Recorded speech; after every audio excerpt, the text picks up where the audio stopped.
Hi everyone, welcome to my personal finance podcast, episode 50. Today we're going to talk about buying your first property with Iherng. He also humbly calls himself the real estate guy. So he's an architect graduate turned super real estate agent who has a mission to bridge the knowledge gap and to assist more young Malaysians in getting their first home. So without further ado, let's welcome him to the show. Hi What's Iherng. up? I've always wondered why is it PodCat? Well, Rupa-rupanya it's your name lah. So no. It's not exactly. It's just so happened. Like podcast basically means like people who love or who are crazy about podcast, whether it's video podcast or audio podcast. So it happened to be Kat who is hosting the podcast of MyPF. That's why we just make it MyPF PodCat. Sound catchy lah, So and then cool. it's really. You think so? I prefer to be cool, not like cute lah. Somehow people relate cute to cat. And then I do go to like this industry, some of the industry events, and then people, oh, that's you, PodCat. I've been listening to you. It's you. Yeah, so that becomes my name. All right. But just something to correct first, right? It's not that super agent lah. So I think the last time I was an agent was 11 years ago. So now I'm attached with the makeover guys. So it's like a property solution company that helps investors furnish their home for better rental or for quicker rental and things like that lah. So so I'm now kind of more in charge in the media side of things. Hence, agent was very, very long ago. Just to clarify that, because other people thought I sell stuff. Actually, I don't. Yeah, that's great. I was just about to ask you to, briefly introduce yourself. So I guess it will be, it will be great if our audience can know you a bit more, like by, your self-brief introduction.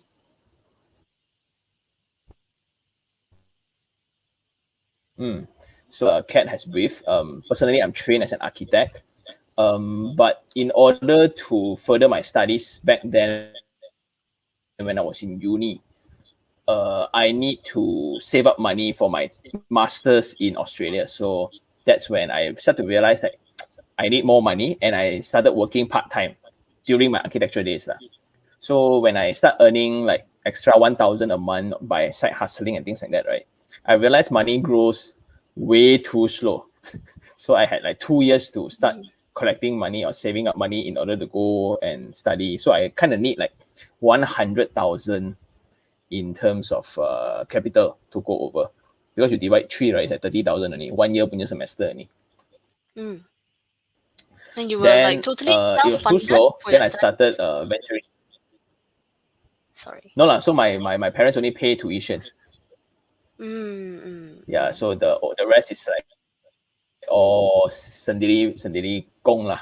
Then after that, I got into stocks really early.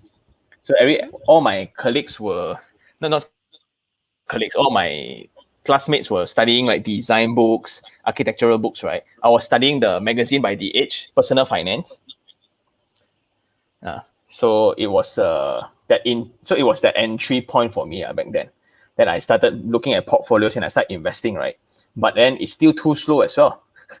Then I got into gold. Then I got into a lot of other mode of investment. That's why I was very exposed to personal investment and things like that, because I needed it to help me study. But when I get the money, right, in the end, right, I didn't want to go already. Okay. So that was your journey from the other, realizing that you needed this funding, and then to other investments, then to property. Yep. So so when property came is when I followed my aunt on our monthly journey of collecting rental. So she used to collect rental around Sungai Buloh. And every month I would just follow her, and she would just pass me money to bank in the checks and things like that. Then I will one day just popped out the question, right? Like, aunt, why are these people paying you money every month? And by the end of the year, they will increase the money amount. Why is that? Then she just casually answered, where they are using my space, of course they must pay. Then it's very troublesome for them to move as well. So they increase the rental, because once they increase, they don't want, then they will need to find somewhere else, which is very inconvenient. At 14, you come to that realization, right? Then it's very, very interesting. Like, you need to pay for space. A lot of Malaysians only realize the price of space when they either pay for rent, when they go to uni and things like that. Suddenly, like, oh, every month 600 for this shoebox. Yeah. So I thought I need to pay for internet, pay for house and cars and that, but they don't know they need to pay for just a dorm or things like that. Yeah. So that put me in a different mindset, and I start to realize like the importance of space. Always looking for properties to visit during young lah. And that became like a thing when my friend like, hey Sean, there's this new project, you want to come and see or not? Then it's always yes. Every weekend it's always nothing but properties, until I kind of got tired, because every friend keep asking me to go out. That's why I started posting videos, and that's how the YouTube channel was born. Very, very interesting. And then now coming to like 114 like followers on TikTok. That's a huge success. All right. So we also have like 5 quick fire questions, also for our audience to know you a bit more better. So the first one being, what motivates you in life and work?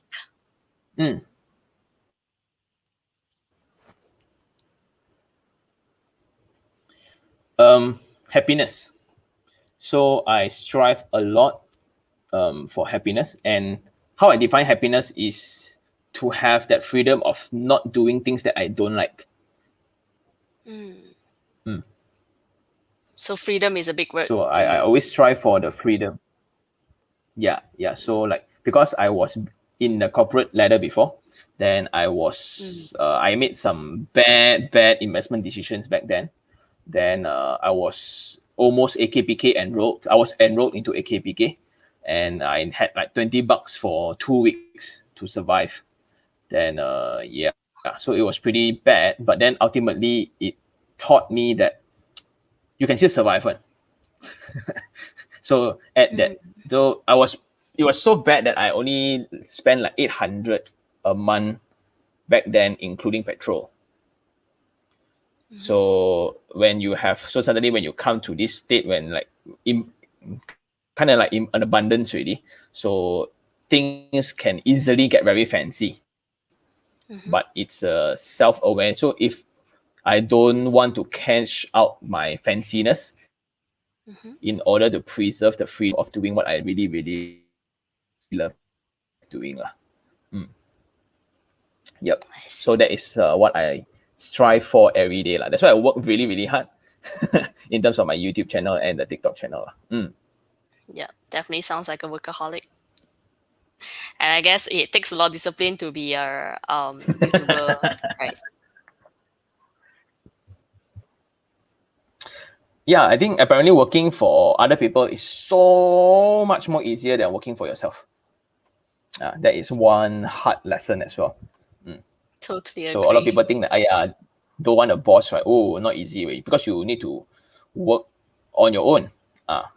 And priorities and decision needs to be made every minute or every second on priorities and things like that. So it's discipline, like what you said, absolutely right. Discipline is very, very important when you work alone. Yeah. I think people don't have, didn't realize that if you actually work for yourself, basically you still need a boss, but you need to take 2 roles.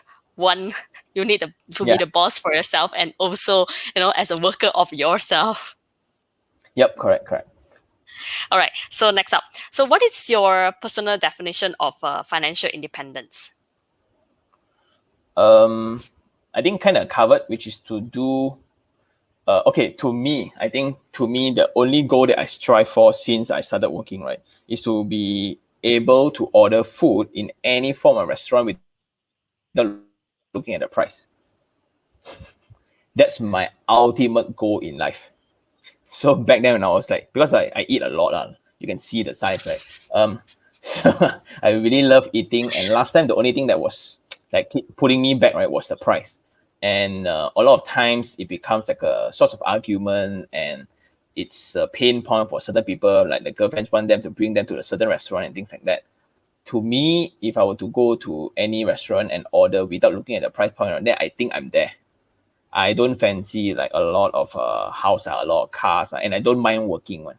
So to me, I would most probably work until the day I die, and that would be the dream.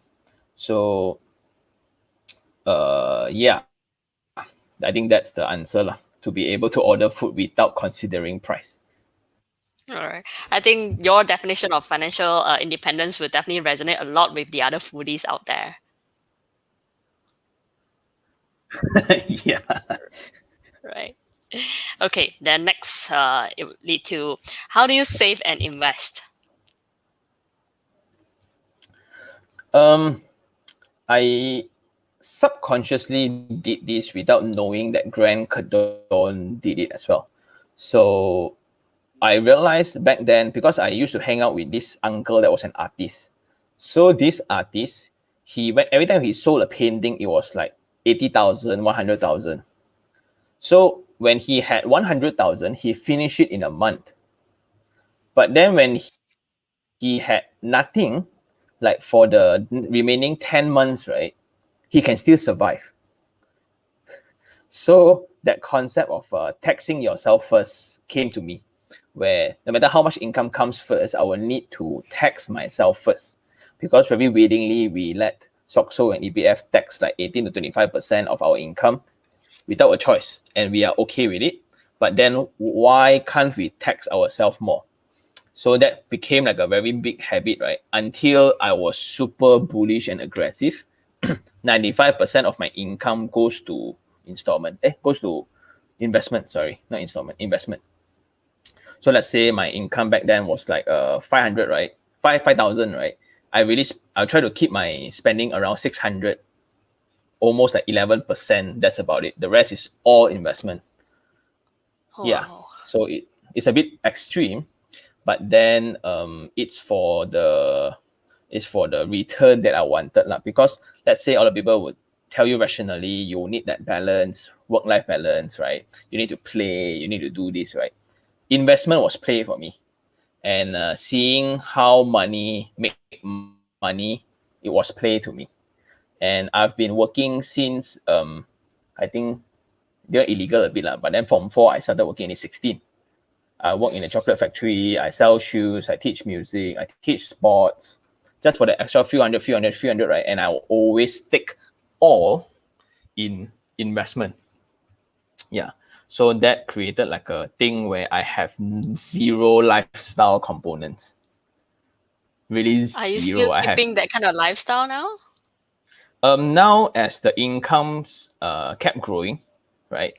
So to me, it's there's no more need of pursuit for branded stuff anymore. Last time, to buy one like a Nike Dunk to impress the classmates, right? It was super real. Like to put in 500 ringgit for a pair of shoes, right? Just to impress the girls or something like that. Now, no need. Now, seriously, no need. So, but now by having that extra cash, right? Like now, I just did an MRI on my left knee, $800 for 45 minutes. Then you come to think of it, then the treatment is like 8,000 just for my left knee. And yeah, so this when this kind of emergencies happen, then this kind of money then became very useful. So to have that freedom or that peace of mind, right, to really just throw when needed, like not throw when you really want to splurge or you want to ball, right? No, it's not like that. So to me, that discipline came really early to a very extreme point that my girlfriend fortunately became my wife lah. There was a lot of communications that needed to be done right. But the question is, do that come with any regret? Unfortunately, yes lah. So I didn't have a lot of memories of traveling with a lot of friends. Yeah, to me, a trip that's like 800 or 1,000, right? I could have buy stocks already, and that stock would have grown to something else already. Yeah, so every time I have like a bit more money to set as a down payment for a car, I bought a house instead. Yeah. So every time I So has save. that started to change?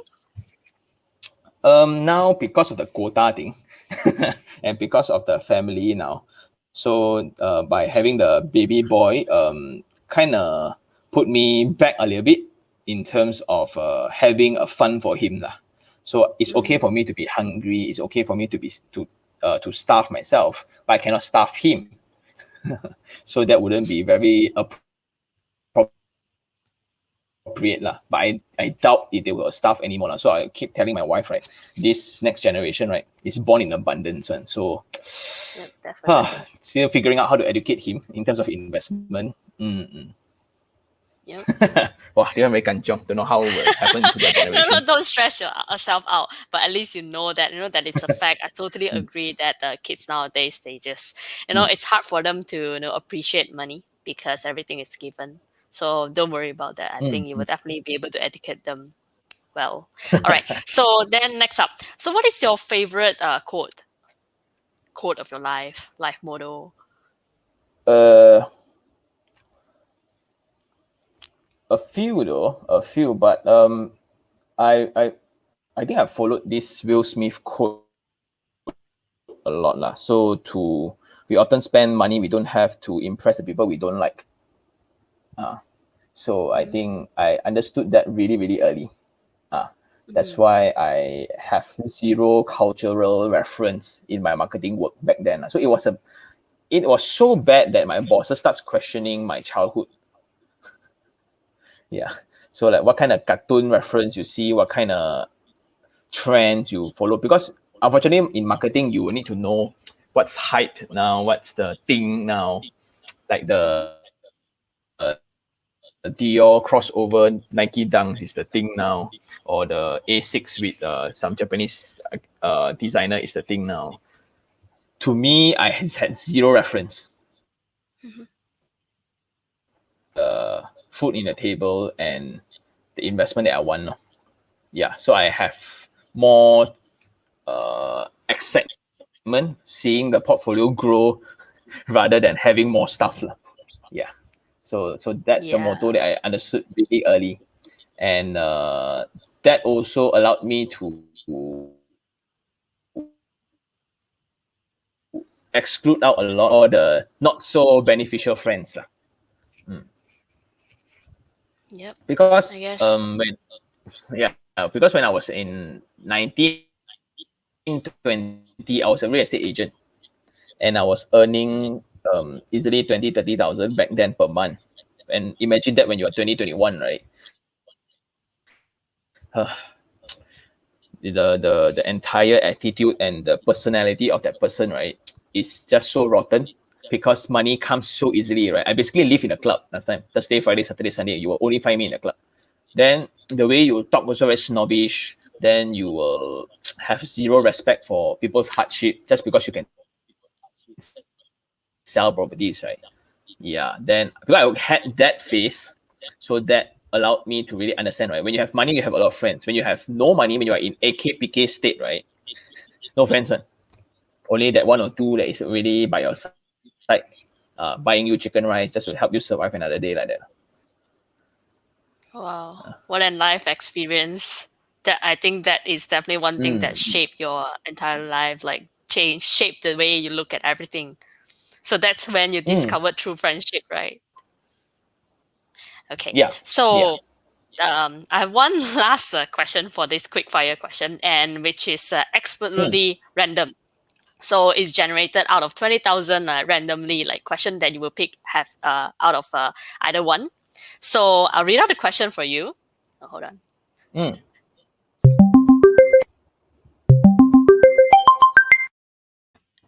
All right. So I read a question for you, which is who would you rather be accidentally mistaken for? Would it be Jackie Chan or a sexy pole dancer? Jackie Chan. Of course, Jackie Chan. Okay. Yeah, that seems very But like cool fact though, obvious. I have several friends who are doing pole dancing, Hmm. and from a Okay. fitness standpoint, standpoint, because I do CrossFit, right? And that's why I busted my knees. Then when you understand fitness and you look at pole dancing, right? It's flexibility and strength, right, in a whole different level compared to whatever competitive sports that we have, Yeah, so it's Right. like a whole different art form itself. Not only you look into them like a object, but then if you really look into the different muscle groups and flexibility, and they need to present all of the hard work gracefully, or not easy though. I tried, As but not you easy. tried? I'm too heavy. Okay, Yeah, okay. yeah, yeah. All right. So I guess like, it's not bad as well like to be mistaken as a sexy pole dancer. It represents strength and grace actually. Okay. So Yeah. here it comes to Mm.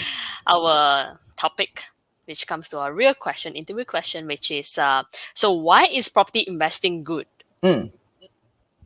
You are definitely the best person to ask this question, I believe. So why is property investing good and Um. what is it that you would recommend to everyone? Okay.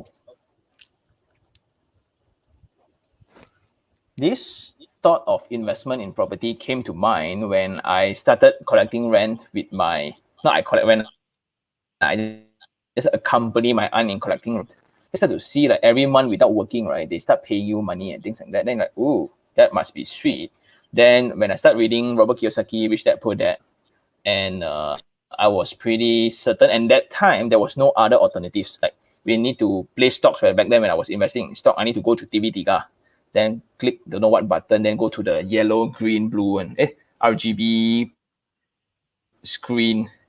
Then you see whether increase price or not. Then I need to call the remisier. Then I still need to fake use my mom's name to buy stocks. Yeah. So it was so troublesome. And when I understood my aunt how they did it, my uncle was doing it, so it was only natural for me to do it. And when I go in further, and after it's like my 10th year ever since my first property already. So I bought one, it's like 22, 23. So now it's already 10 years. And I've seen the benefit to reap from that decision. Uh, it's basically leverage. Banks gives you money up to 90% in investment.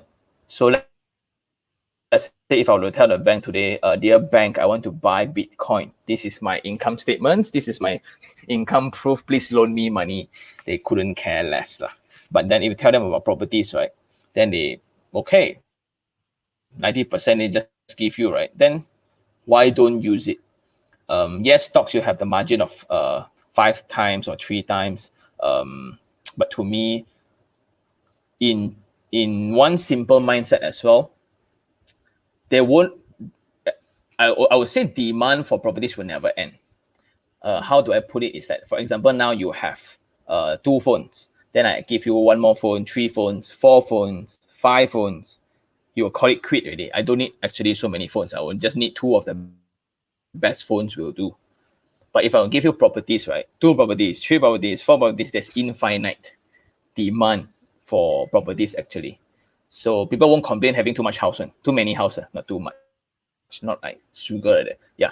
So too many houses. Then therefore I was pretty certain. That's why I was very, very bullish. I was buying properties almost every year until I stumped into that mistake that I mentioned just now.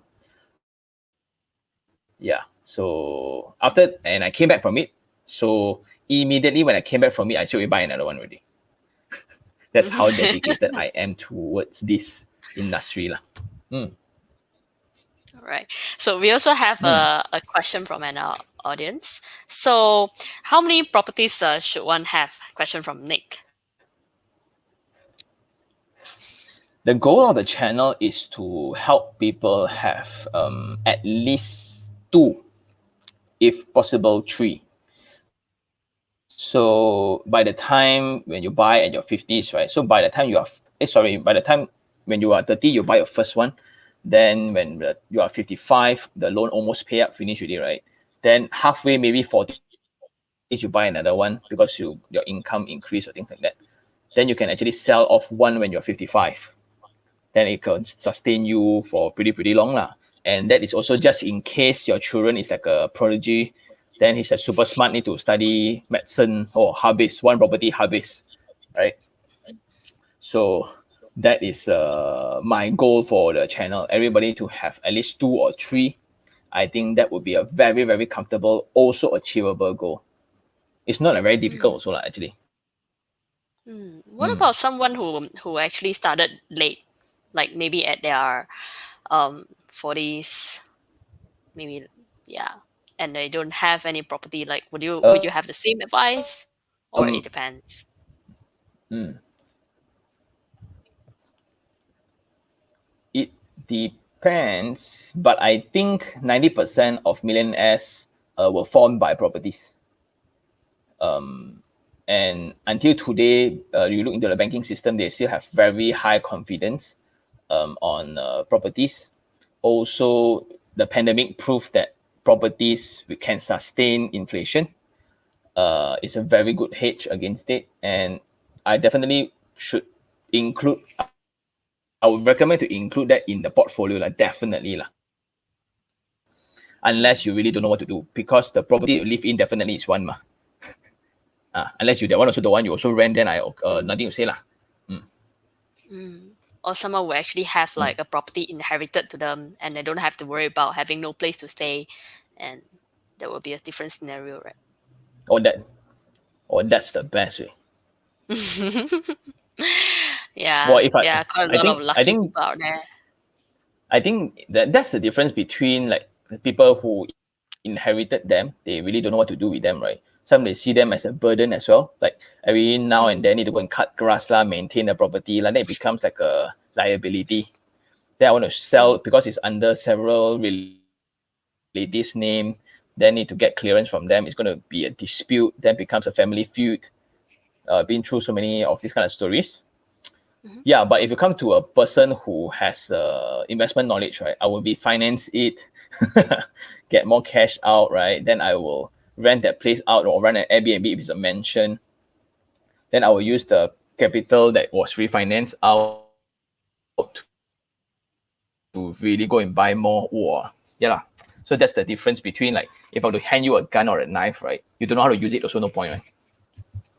Yep, exactly. I think that's exactly why a lot of people don't hold a property, or if they actually get inherited one, they don't know what to do with it and they just sell it off. And which is, in our opinion, Mm. like in fact, there are so many ways you can deal with it and to cash out of it. Yeah. Yeah. Yeah. Yeah, that's why you have this channel, Definitely. right? Yep. All right. So we talk about the demand for property. So and looking at the supply of properties out there, looking at how Mm. it's it kind of seems like supply is more than demand, or then do you think like will property prices fall?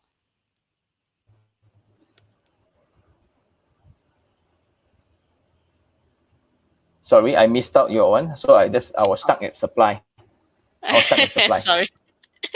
Sorry everyone for the bad connection. Not sure it's better, where they come from, right? But so I was saying like now we look at how maybe for some areas like or it depends how like supply is more than demand. So in that sense, in your opinion, will property Mm. prices fall? I looked at it in a very simple manner lah. So yes, if you look into economics, right, property prices fall. A lot of people may say that, and if you look into their justification, right, it's because it's based on the SPA price that they bought. So if they buy new properties, it's often fluffed up. It's often be inflated to include all the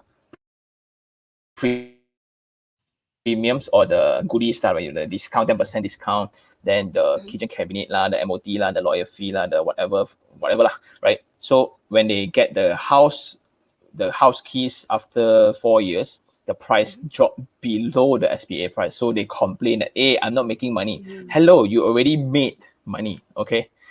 You already used up that money for your vacation already, don't forget. So it's a very easy and a popular statement that is often hanged around people's mouth lah. It's very say like it's very cool because you don't see people tell everybody they make money on properties one. There will be nobody sane walking around, hey, I make a lot of money in property, I make a lot of money in property, unless they want you to attend their course lah. So it's a very different story lah. Mm-hmm. Right? So then if you look into demand, I think based. Like Mont Kiara, if you look into it, right, it's one of the highest dense area, but then demand for space is still ultra high. Bangsa South as well, KLCC as well. So I think if you follow the science and research for location, then you will start to gauge whether supply versus demand. It's not a general statement. It cannot be just a blanket statement that covers everywhere. Yeah. So I don't think it's fair, because now we are in the property world right now. We are talking about bullish market that is coming soon because of the property that is too high in supply. This statement was in the newspaper for the past 3 to 4 years, right? A lot of developers kind of like slow down in their planning for new products. But then that 6 months of moratorium happened, the interest rate gone so low, and government is actually heavily pushing properties right now. The demand suddenly shoot so high, there will be a shortage for I think like 3 to 4 years, because for a developer to plan and build something out, right, it will take at least 5 years. At least. So there will be the bullish also. That's why personally I bought a property during MCO. So that's how positive I have, and that's how positive I am towards the property outlook. Interesting. All right. So we kind of talked about it earlier, but when should someone start looking for their first property, in your opinion?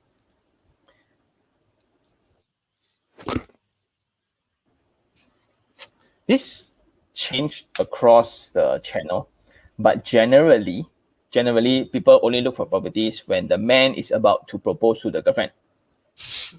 Yeah, very, very common.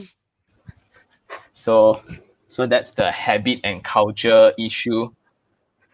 Yeah, so that's the habit and culture that we have in Malaysia, also Asian, right? And that's also Yes. part of the reason why there will always be demand for property one.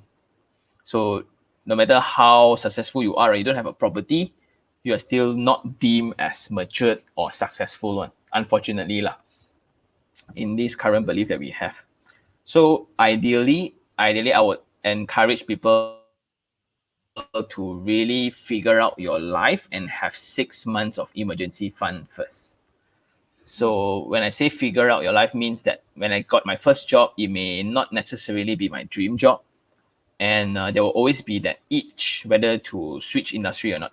Can I do things myself? Actually, I don't like engineering. I know I'm good at it, but I just absolutely hate it. I like Pokemon cards instead. So can you make money or a channel out of a Pokemon card hobby? And if that is possible, then if you were to tie yourself in a even when you were like 40, 50 years old later, you are successful in terms of the eye of the public, where you have a property and things like that, you will still look back in regret. What if I've started that channel and it may grow tremendously and I'm still happy and make money, and I still make money at the same time? That's absolutely possible, right? So this is when the current context for youngsters at this current age and time, technology is really limitless. So I would say kind of consider to explore a little bit further on yourself first before committing to a 35 years loan. The only reason why a lot of people jump into it immediately because of the FOMO syndrome. They see their cousins buy already, then the auntie will start, you see, my son buy already, you haven't buy. Actually buy for what also, I don't know. So a lot of people then fall into this spec, where they try to buy property just to impress others. They have no clear intention on what to do with it. That's why they will just pay the installment full of hatred every month. And they will just have like perasaan dengki terhadap property. Wow, this one a lot. It's really like, then like, even some parents offered to pay the 10% for their children, then they will just pay the installment. Mhm. and that created a huge glitch in between their relationship. To me, it's like the best thing ever that can ever happen, right? But Mhm. then to them, it's a whole different generation. Because Mm. of me paying the down payment the installment every month, I cannot take time off my work to pursue this passion of mine. Because this generation has more freedom and they are in more abundance compared to their parents to pursue what they are passionate about. They have this freedom. Our parent generation don't have ma, bo bian lah. Mm. But then I would really tell them that to not go into property so early until you figure out yourself while establishing your emergency fund up to 6 months. Hmm. Yeah.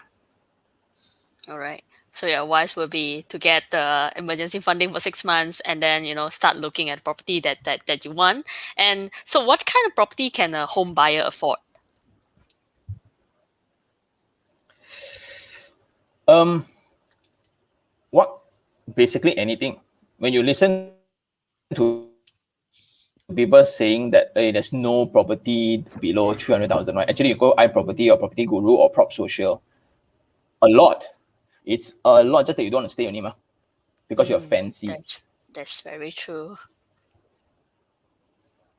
So a lot of people thought that, oh, fresh grad cannot afford property, right? So you first of all, you shouldn't be affording a property when you are a fresh graduate lah. Let's put it that way. That's Mm. why there's this entitlement, right, of the young people coming up, and it's very convenient to just blame the market, right, for the income being the same or lower compared to their parents. Sorry for you lah. Do something about it lah. So like all these youngsters that often come to me, right? Hey, the company is not paying enough because you're not doing enough, obviously, right? Which boss wouldn't want a person that can earn a lot of money? So that's the entitlement that I'm often encountered with lah. So I really see a lot of this kind of email, and I try to understand somewhat of the root cause is that conversation around properties, right? It's not established during dinner conversations. Mm. It's somewhat like a taboo in certain families as well. Like you cannot ask people how many properties they have. One. It's so rude. It's like asking people how much do they make. Yeah, then you see this uncle very cool and things like that, right? But the house is on loan, the car is on loan, the watch also on loan, the iPhone also on installment. But then that became like I must have all these objects in order to be successful. Mm. Yeah. So when we talk about like how or when or what kind of properties can people afford, the lowest you can go for low cost is like 60,000, 42,000, but you are too fancy to stay in them. Then I would say that a comfortable figure is to be within a 3 to 5,000. I think that's the right range. But okay, also because this generation stays in their parents' house first. Mm. So that again creates a very direct comparison to their parents' house. I'm staying in a Mm. 7D now, then I buy a property for what? Right? I want to move in for what? Then to me, then get an investment unit first, no? So if you start positioning your mindset that way, good property, I think like just for example, like Goodyear Courts in Subang Jaya is still like 280,000, 260,000. Rental can be up to 1,005, which is like ROI positive. Really, you can pay up maintenance, pay up utilities, and still have surplus that you can call passive income. Just that other people don't want to go and do that homework, conveniently read newspaper, oh, property price too high. They just go around and brag. So no need to buy. Lor. It's a very convenient excuse of not buying. Mm. Yeah, I think you also pointed out a very good point, which is this kind of like property purchase, and talking about like even about finances is not really brought to the table in a in a Mm. family dinner. They're not being discussed. They're not being talked about. And but when like youngsters grow up to the society, they're being taught that you need to buy a property before Mm. you can get a girl, or before you can be called successful. So that leads, that is the gap that we are all talking about, right? Mm. Mm. Mm. But that's like something that I wish all men unfortunately, men, right, to understand, we need to have money lah. So it's way easier because 90% of dispute or argument between spouse, right, often revolves around money. Right? But then, like when you just think about like you just fresh grad, you come out, then what people ask you to do? Get married already, or get a property, get a car, get a property, get married, have kids. Then people don't tell you about the wedding. People don't tell you about home furnishing. People don't tell you about insurance. Then the amount of money to have at that expense, right, is just tremendously scary. I would say I would put the word scary. And if you are not taught or you're not knowledgeable or you're not informed about it, it can get pretty like overwhelming. Like now, okay, now you set up a family, only they to know that okay, I need a house, right, and every month I need to pay 3,000 because that's the dream house that my wife wants. But my income currently is only 4,000. Do I go for it? Then you start comparing the installment amount versus the love for her.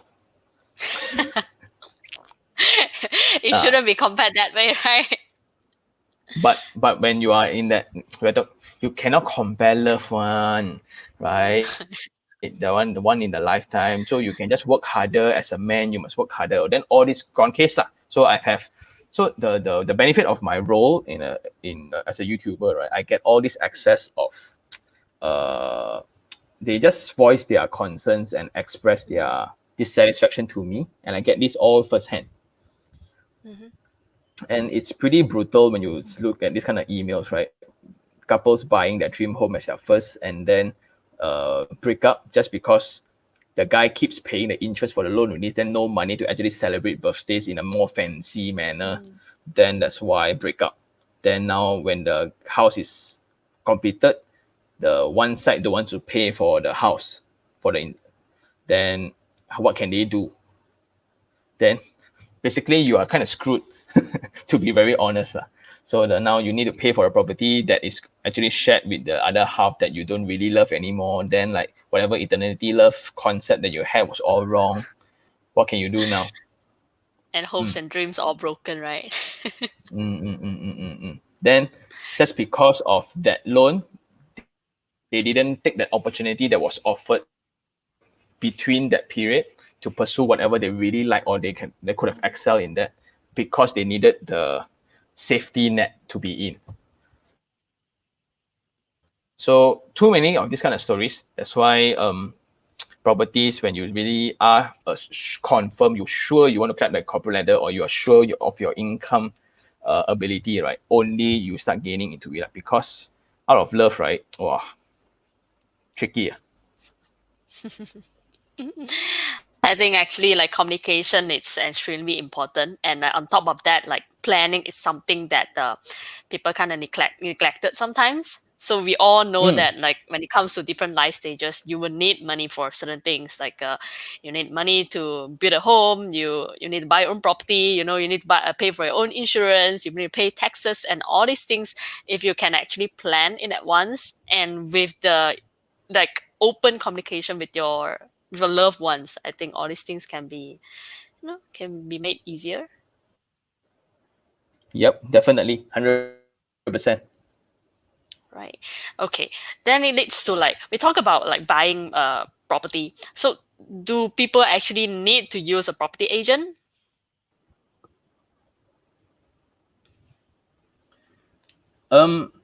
There's four ways in buying properties lah. So generally we can directly buy from the developer, right? So this is what we call new property sales.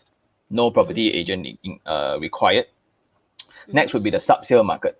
So sub-sale market, yes, you will need one property agent unless you directly knows the owner and you two just directly deal with a lawyer. I think you can also somewhat skip the property agent, but don't undercut lah. So be very honorable and things like that. Number three is auction market. Okay, auction market, you can directly go into the auction house or an auctioneer, or you can go through an agent that feeds you information about the auction that is about to go on. Then I think the fourth one is bulk purchasing. So this is a little bit on a gray area. I'll just put it out there where there are groups of people who comes together and they pressurize developers for unsold units. So see which developer is more hungry for sales just to survive, right? Then they will bargain on a better deal in bulk. So let's say the price of buying one is definitely different from the price of buying 200 units of apartments. So with that, you don't need a property agent as well. You just need to go through this group purchase leader or whatsoever you call it. So most of the time, a lot of property gurus use talks as the funnel to drive people into this kind of purchase. Nothing wrong with that. It's just business. And if you're more advanced, you can apply land from government, but I think that's out of hands of normal consumers. Mm. So that's the very textbook answer though. Yeah, kinda. So I was just to ask, like, do you think there are certain pros and cons of like buying through a property agent? Um, I think now it's way better means that it's more regulated. Okay, Mm. but I always look at why and what's the attractive point of being an agent is I can make transactions without bearing the consequences. So I can tell you how tremendously excellent this investment choice is. And once you sign the papers, you will never see me ever again. Then when the product is shitty or the product is not as per what promised, they consumers will automatically go to the developer directly. They will not tell the agent, hey, why you sell me this kind of bullshit or whatsoever, right? It doesn't work that way. But then you come to think of it, agents' fees are 2 to 3% in the market. And if for project based where they just deal with the developer directly, it can be up to 10%, 8 to 10% per unit. So that's why it's very motivating, and you can see how driven real estate agents are. Nothing wrong with that. Again, it's just like sales, man. That's the nature of sales. We want money. Mm-hmm. Yep. But when you talk about accountability and things like that, then I would say to get from the developer's salesperson directly better, because they are still liable for whatever they say. So let's Mm. say when the whatever expected outcome when you get your keys, right? Hey, the agent say this one got one. The difference between a sales staff of the developer versus a property agent then will be different. Meaning like, oh, that one is not our party. So whatever he say, right, does not represent what the developer say. But when you buy directly from a salesperson, right, then it carries more weight. But I think Mm. this is also due to the stigma that we have for property agents. So I always believe that there will be good doctors, bad doctors, there will be excellent real estate agents, and wish they didn't exist kind of property agents, right? So I think it's a measure to that. So it's up to you to really gauge. But when you come to it, right, you don't really need an excellent service property agent, right? Because what they really do is really just providing you information. They're just giving you access to the property. And that unfortunately became the biggest problem for real estate agents right now. All youngsters coming in hoping that they can buy their BMs and they can go to their holiday trips and things like that, right? Expecting that sales can be done very, very easily. But when consumers are getting more and more informed, the games is different. Exactly. And also partially thanks to them, right? My channel grew a lot because a Yeah. lot of people are just sick and tired of going through that sales pitch. So where they go online and see me. Lor. Yeah, I think like there's one way, I mean, for like real estate agents to show more value, which is really, for example, when it comes to sub sale, if they can actually like provide many options and that fits to Mm, the customer's requirement, that will be their value. Like, or else, like you mentioned, a lot of times the agent can be like just conveying the information that and mm, that's it, right? mm. But I think it's also due to the the maturity of the consumption, the consumer pattern as well. Like we will not like be very loyal to a single agent. That's why if I'm selling my house today, for example, it's very easy to just engage 20 agents because I want results. Will you just really let one agent handle and wait until he really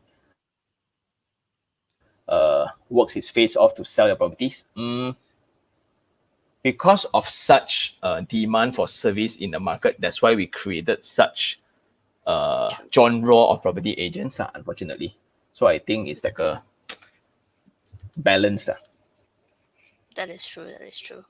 All right. So then here it comes to like something more personal. Like, why do you love property investing so much? Maybe you have some stories to share with Because us, or maybe you can share with us the first and the most a memorable memory of yours buying your first property.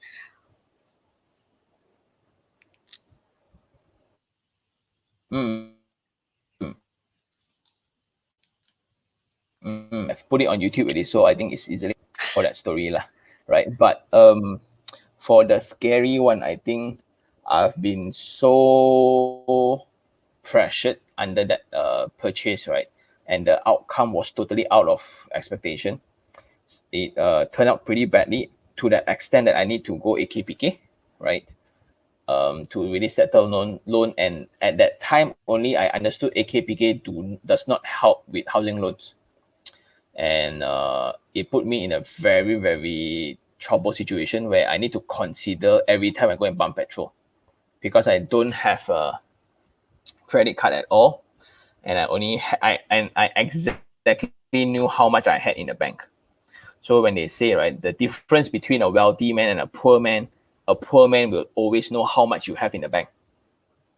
So I exactly knew how much I had in the bank. And when you go to petrol station, you put the card in, right? They will surcharge like 200 first upfront, then they'll return you back the balance. I cannot afford even that. But then if I just play it out, I think like it was like 4 to 5 years after the incident already. Once I recovered on my finances, immediately, just like as per mentioned just now, I bought another one already. I'm immediately back into the game because I just know the benefits that comes with it. It's a very, very long game. And for every property, I roughly only need to work once a year. So that's What do how you I look mean by in that? property Can you investment. explain further on like for every property you need to work once a year? Okay, so let's say I have property A.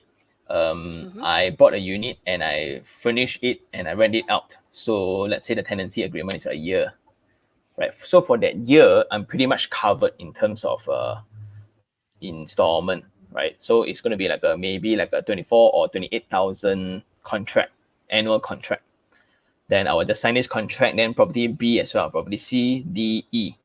Then when property A's tenancy end, I will need to go and touch up the unit to get it ready for the next tenant to sign another business contract. So that's how I look in investment. It's somewhat like a business. You really need to put in money, you need to put in time to really run it as a business. Not like I like this property, that's why I buy it because it looks cool. The swimming pool I really, really love. No such thing, right? So you really need to just drill down into numbers, right? And be very rational about the decision making. Then yeah, so like every year you just work once and you get a 36 months, you get a 12 years, sorry, not 12 years, 12-month contract. Just imagine that if you're a salesperson, right, you just service 5 clients per year, and you just need to see them once a year. That's how I look into property investment. This was taught by my boss in the makeover guys as well. So that's how he sees it as well. So like it's like a person or a customer that pays off your loan for you. So let's say I just need 30 customers to pay off my loan in a lifetime. That's so cool, man. So 30 years later, right? My house pay off already. So this is another way of thinking of properties, meaning I buy with zero, even I somewhat expect zero capital appreciation. 30 years later, right? I still make money, man. Because what's the capital outlay that I put up? Maybe like 20,000. But in the end, I get like a 500,000 property in the end. Okay, ma. All right. Next up, we also have a question from KS. So, what is the percentage of your net worth invested in property? What types and what is the average time to find a tenant? 90% net worth is in, no, actually it's more than that. But just for the channel, I think 90 to 95, easily 90 to 95 is in properties. Yeah, like I mentioned in certain other podcasts as well, like when I earn 8,000, I was investing 12, servicing 12,000 in installment. Then I need to figure out the 4,000, where do I get it from and things like that. So I was very, very bullish. Don't be like me. Wrong example, right?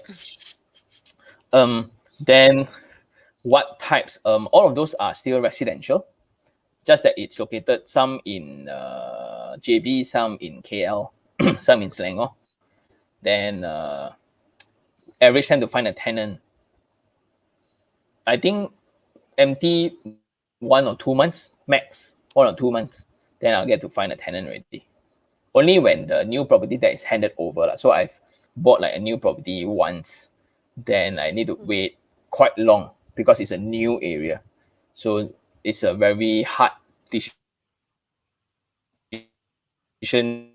for tenants to move in as the first, because in that area you are the first resident, can get kind of scary. And so all the people just wait it out. So for new properties, it can be that, but in a mature location, you won't have such problems. And that one that waited 6 months was a luxury segment. So who walks around paying 3,008 in rental? So it's also a niche market as well. So overall, I kind of follow like the monopoly rule, where after 4 residential properties, only you can upgrade your house into a hotel. So now I'm actually doing a lot of research in the industrial and commercial space. Interesting. All right. Mm. Thanks for all the sharings. Um, Mm. so to wrap this up, like, what is the one big audacious habit that or goal that you want our audience to take action right now?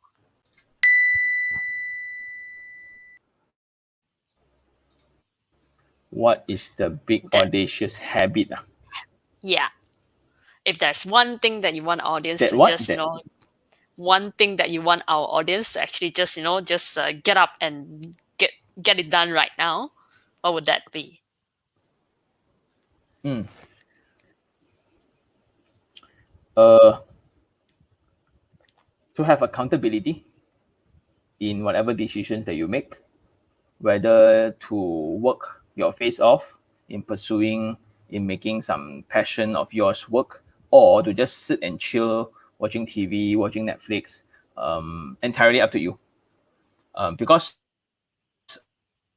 this came from the story where I was often judged for being too extreme in working, in having no work-life balance, in having no mercy for friendship or whatsoever, right? I was pretty clear, because when you are at pit bottom, whatever friendship also meh, right? So you only have yourself to blame all the time. And if you are not putting in the effort, don't blame why success didn't happen to you. That includes research on Bitcoin, crypto, and now I'm actually looking at NFTs as well. So if you didn't do the homework, you didn't put in the 30 or 50 hours of research, you will never ever come close to understanding what are those. And this is also somewhat inspired by my cousin that is doing a lot of homework on Pokemon cards.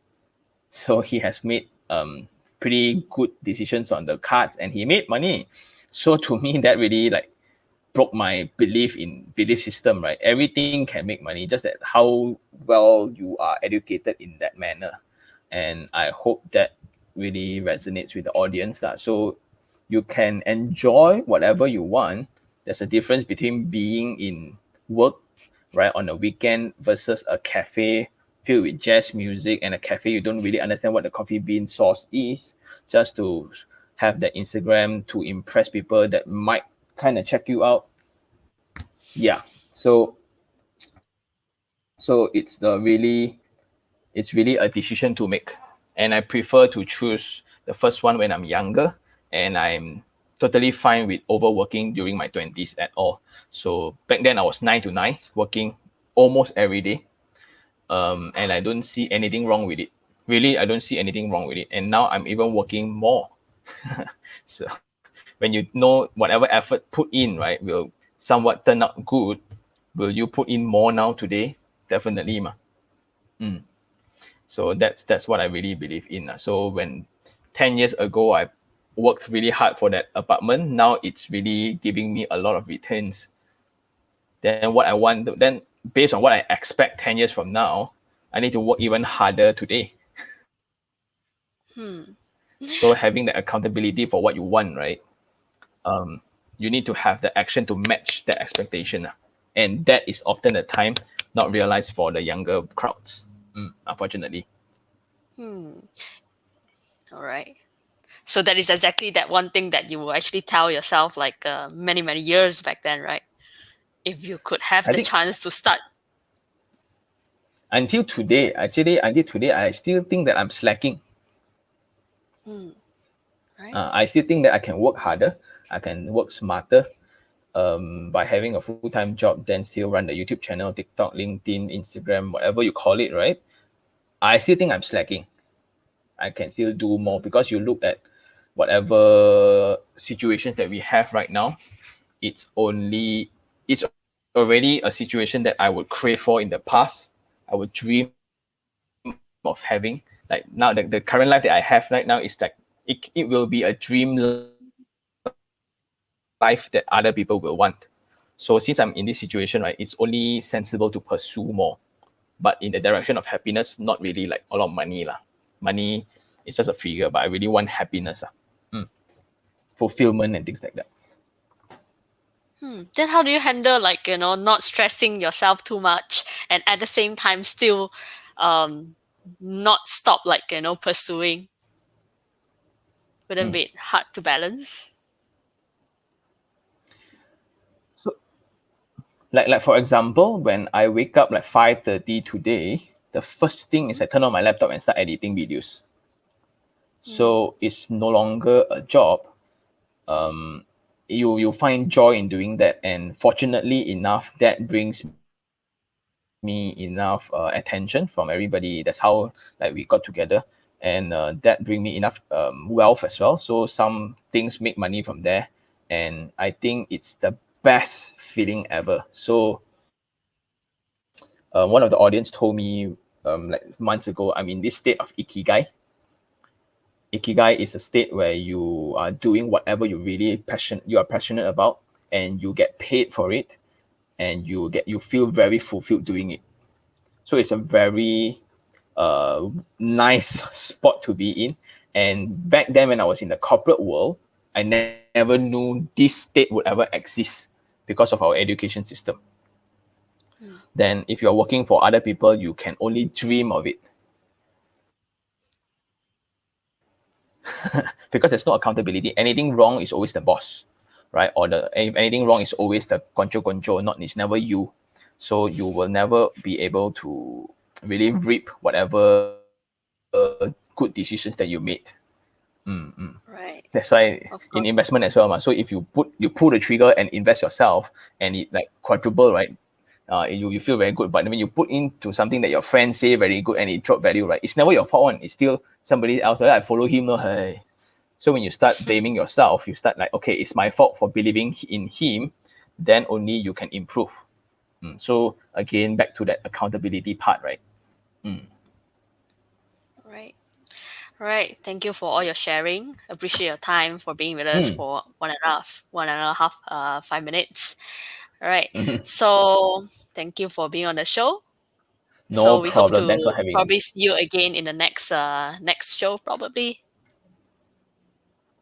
No problem. The last one I did like 4 hours, so this is very, very short for me.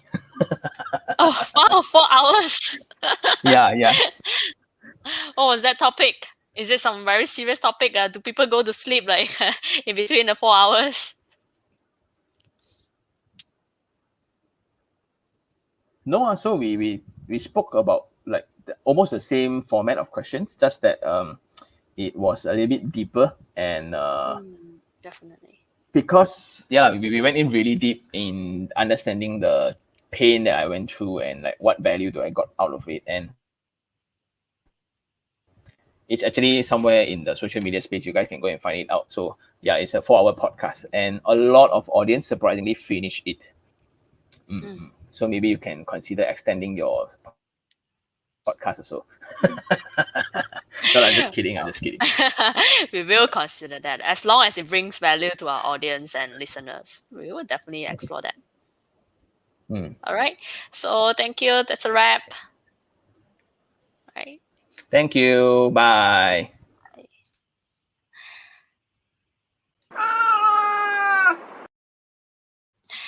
All right. Thank you, podcasts, for listening. Thanks for being with us for 1 hour.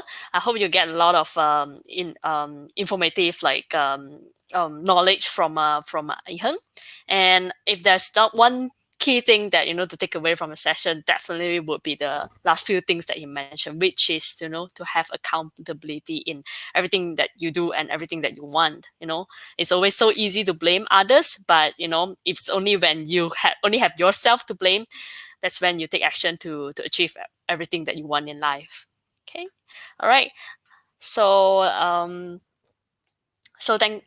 you can find the show notes and links on our show notes as usual, mypf.my/podcast, and I'll see you in the next episode. Hasta pronto.